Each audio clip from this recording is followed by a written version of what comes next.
Prime Minister has unveiled her long-awaited Gonski school reforms. It's a lot of extra funding, more than $14 billion in fact, but some states aren't happy with their slice of the pie and universities are upset at losing funding to help pay for it.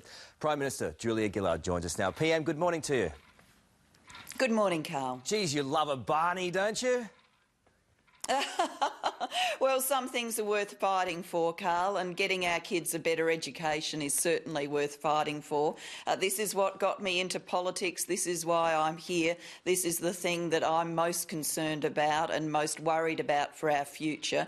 I was in China last week. I get to travel around our region. I can tell you they are improving their schools, and we can only be the strong nation, the winning nation in the future if we improve ours. It's the right thing to do by our kids. You love going head-to-head with those fellas who run the states, though, don't you? Are you going to win?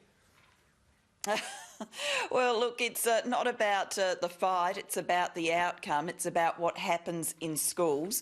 I want to make sure that whatever school a child goes to, whether they go to the local state school, a Catholic school, an independent school, it's got the resources in the school necessary to get them a great education. And that might mean, you know, that they've got a school librarian where they didn't used to have one, that there are better teachers in the classroom, that they've got more skills to manage things like disruptive behaviour and bullying. These are the things that are important for kids' education and how well they do it, reading and writing and maths and all those things that build a future. I don't think there's a person going around Australia at the moment who doesn't want more funding, want to see more funding going into our schools, and I do as well as a parent of 3 kids that are going to school. Last week we heard from the Australian Bureau of Statistics that the average Australian was a 37-year-old mum living in the suburbs with a mortgage and 2 kids at school. What difference, this is my question, what difference do they see in these reforms? What will they see when their child goes to school? What difference in their children will they see? What difference in their teachers will they see? Well, for that mum, I bet she is incredibly concerned about the quality of her children's education. So first and foremost, any school they go to will have the resources it needs. Every school will have a school improvement plan that mum can track and see how the school is improving and how well they're going at delivering those improvements. Those improvements will include things like better support for the teachers, so we're getting the best into teaching and they're getting better at their teaching practice in the classroom every day. Those extra supports will be enough for things like the best of new equipment, iPads and smart boards. It'll be enough to have specialists in the school, maybe a science teacher to, you know, really start that passion for science, a literacy coach to help the kids who are falling behind, a librarian who can help spark a love of reading. All of these things will be possible with these new resources, and you will be able to track the progress every step of the way. It won't be a mystery to you what has happened once your kids walked in the school gates. You'll be able to know what is happening in your child's school. The problem, I guess, is, and we're seeing it today with some of the premiers, if you're the average Australian living in WA, you're hearing Premier Colin Barnett saying, hang on, you've got the portion howlingly wrong for us. He's called it, quote, a terrible day for his state, and an actual cut, he says, of 25% per student. And Queensland Premier Campbell Newman says it's just one big mirage. Why would they sign it? And is the average Australian in those states going to be worse off than, say, for example, in New South Wales? Absolutely not, no.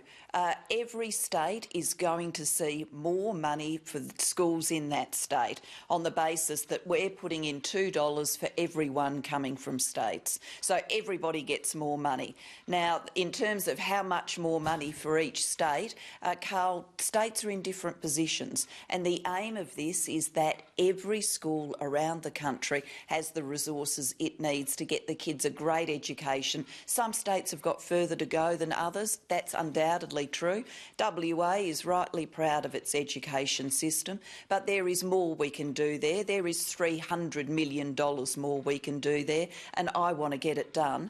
For Queensland, well, for Premier Newman to just dismiss this out of hand, I don't think is really the right approach. We're talking about the future of the kids in his state, the quality of the education they get, and ultimately the strength of the Queensland Queensland economy, because we cannot have tomorrow's jobs if we don't have people who are capable of having the skills to do them, and that all starts in grade 1, grade 2, grade 3. That's why I want to make sure our kids succeed. We'll see how you go with the negotiations with Colin Barnett, because he's going to be all fired up about this, I'm sure, come Friday. Anyway, let's move on to the university. They're crying foul. Universities are crying foul this morning. You would know also that the author of these changes that you have enacted, David Gonski, has said, as Chancellor of a leading Australian university, the University of New South Wales, I fervently believe in and will continue to advocate that increases be made in funding the university sector.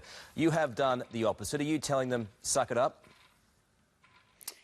I can absolutely respect David Gonski's words, and as Chancellor of a university, of course, he'd be there putting the case for universities. I said yesterday, Karl, if I was a Chancellor of a university, I'd be saying similar things. But my job is, as Prime Minister, to weigh all of the benefits here. In universities, we have increased funding by more than 50%. That's a lot of money. And we will continue to increase funding. What we're asking universities to do is to have a lower growth rate in that funding. So there'll still be more money for all universities against a backdrop of 50% increase, but we're asking them to take a slower growth rate to help us benefit 3.5 million children around the country today. But it's not only about today's kids, it's about getting this school system right for the generations to come. You know, properly resourcing our schools for all of the generations in the future. That's what I want to achieve, a lasting change for our nation. PM, if you're a university student, it wasn't that long ago that you were, you'd be burning effigies of Julia Gillard today, wouldn't you? Hey?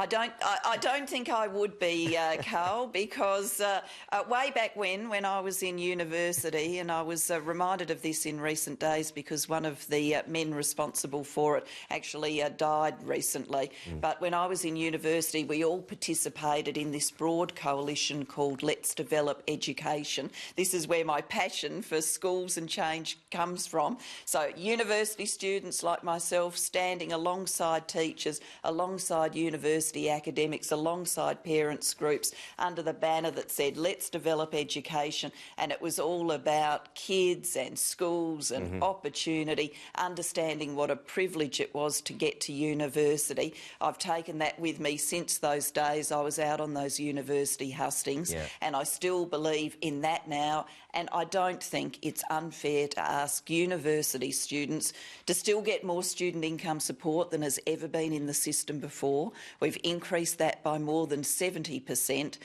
just in terms of one cash grant, a start-up scholarship, change that to a loan that they pay back when they're earning money in the future so that we can help our kids. I don't think that's an unfair ask. One final one for you, PM. This morning, the polls aren't crashed. You're flatlining down to 29%. What do you say about those polls and moving forward? It's tough for you to continue at 29%. Karl, as you know, we see a lot of opinion polls. If they're at least weekly, sometimes we get a couple in a week. So the only numbers I'm interested in today are the ones about our new plan for school funding and school improvement. So ask me about $14.5 billion for schools. They're the numbers that are worrying me. All right. Thanks for your time today, PM. Appreciate it.